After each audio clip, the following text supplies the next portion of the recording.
আজকে আমার আলোচনার বিষয় পুরুষের সহবাসের ইচ্ছা হয় না, উত্থান হয় না এবং দ্রুত বীর্যপাত হয়ে যায় এর কার্যকারী চিকিৎসা। দেশের এবং প্রবাসের ভাই বোনদের প্রতি সালাম। আসসালামু আলাইকুম। বাংলাদেশ সহ এশিয়া মহাদেশের পুরুষের কমন একটা রোগ যৌন অক্ষমতা। অধিকাংশ পুরুষই এখন যৌন অক্ষমতায় ভুগছে। আর এই যৌন অক্ষমতা কিন্তু অনেকটাই এখন মানসিক একটা সমস্যা হয়ে দাঁড়িয়েছে। যেমন বিয়ে করার আগে পুরুষদের ধারণা যে আমি স্ত্রীকে সময় দিতে পারবো না। অর্থাৎ সহবাসের ইচ্ছা হবে না। আ সহবাসে যেয়ে তাদেরকে সুখ দিতে পারবে না। এমন একটা অম সম অ সমস্যা তাদের হচ্ছে যে কারণে তারা কিন্তু আমার সঙ্গে কি আমার মতো ডাক্তারদের সঙ্গে যোগাযোগ করে যে আসলে আমি ঠিক আছি কিনা? আমি ঠিক আছি কিনা সেটা বুঝবো কি করে? এমন প্রশ্ন কিন্তু বলে থাকে।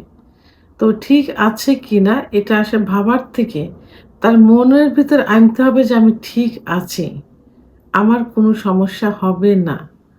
বাট যদি সমস্যা কিছু হয়ে থাকে বিয়ের ৩ মাস আগে আ ডাক্তারের সাথে কনসাল্ট করতে হবে, প্রয়োজনে ওষুধ খেতে হবে।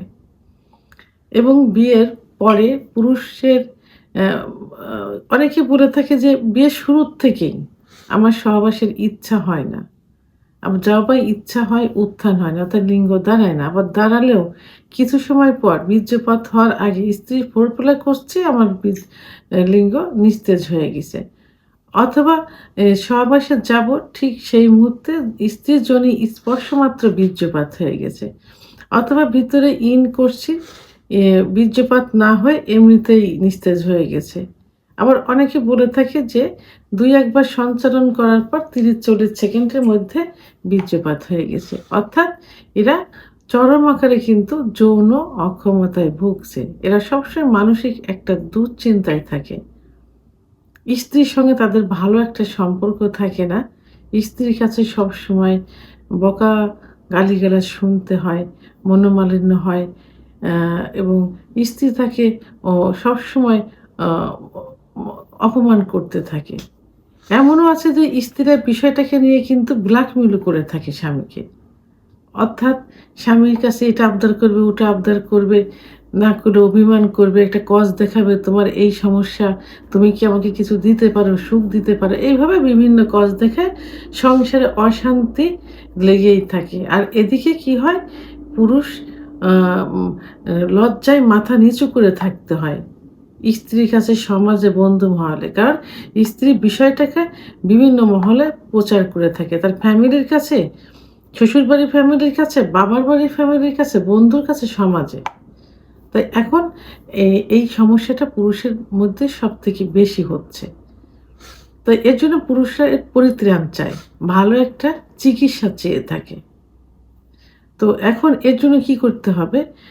আর এই যে পুরুষের যে সমস্যাটা হচ্ছে যৌন যে অক্ষমতা, এটা হয়ে থাকে কিন্তু বিভিন্ন কারণে। অনেকে হস্তমৈথুনকে দায়ী করে থাকে। হস্তমৈথুন ইসলামিক দৃষ্টিতে সম্পূর্ণ নিষিদ্ধ। তারপরেও কিন্তু হস্তমৈথুন মাসে ৩-৪ বার যেটা করে থাকি এর জন্য কিন্তু এই ধরনের সমস্যা হতে পারে না। যদি অতিরিক্ত হয়ে যায় হস্তমৈথুন। বিছানায় ঘর্ষণ যদি অতিরিক্ত হয়ে যায়, সমকামিতা যেটা পুরুষে বিভিন্ন উপায়ে করে থাকে, বেশি হয়ে যায়, স্বপ্নদোষ বেশি হয়ে যায়, অতিরিক্ত যৌন মিলন হয়ে যায়, তখন কি হয়? এর প্রভাব যৌন অক্ষ কারণে যৌন অক্ষমতা চলে আসে। কিন্তু মেইন যেটা সেটা হলো পুরুষের যে হরমোন টেস্টোস্টেরন হরমোন কমে গেলে এই সমস্যাগুলো হয়।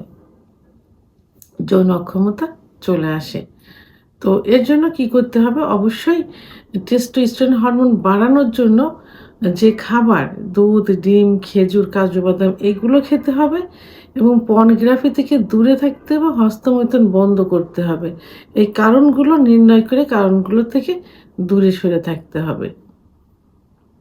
অনেক পুরুষ বলে থাকে যে, "আমরা হঠাৎ করে আমার এই ৬ মাস ১ বছর হলো মিলনে যাইতেই পারি না।" ইচ্ছাই হয় না। মনের দিক থেকে যাবো একটু হয়, কোনরকম ইচ্ছাই হয় না, লিঙ্গ দাঁড়ায়ই না। তো আমরা বুঝবো কি করে যে আমাদের আ লিঙ্গের সাইজ কতটুকু হতে পারে?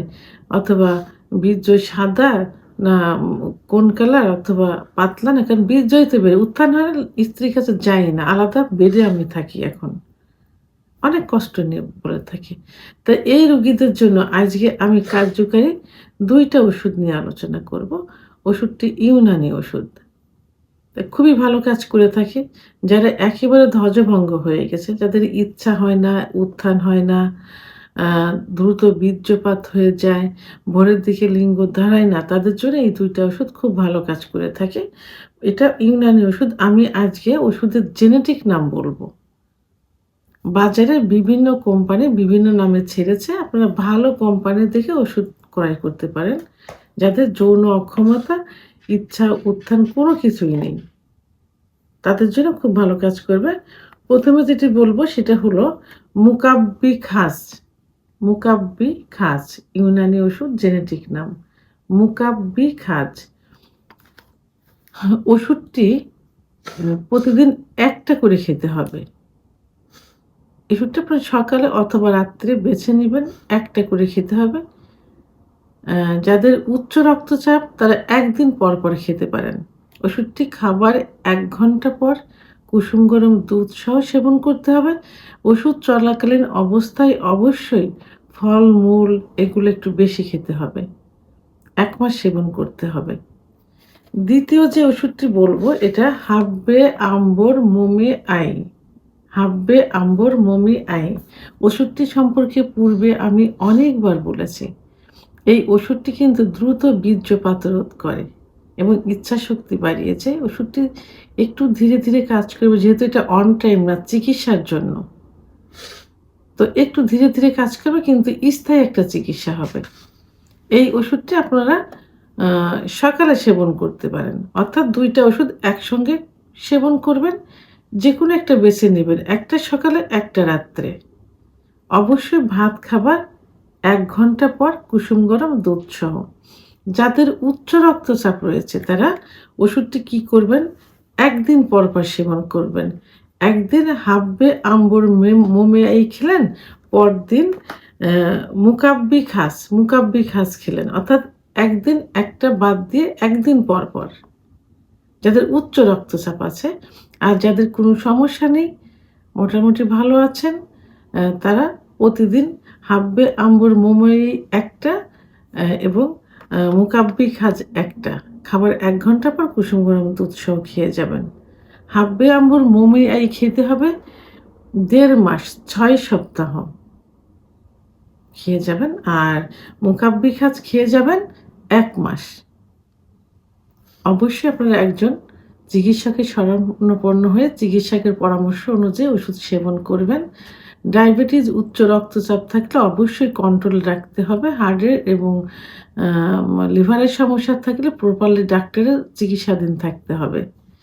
ভিডিওটি সম্পর্কে যদি কোনো মতামত থেকে থাকে অবশ্যই কমেন্টসের মাধ্যমে জানাবেন। আর ভিডিওটি ভালো লাগলে লাইক, কমেন্ট, সাবস্ক্রাইব করে আমার সঙ্গে থাকুন। আল্লাহ হাফেজ।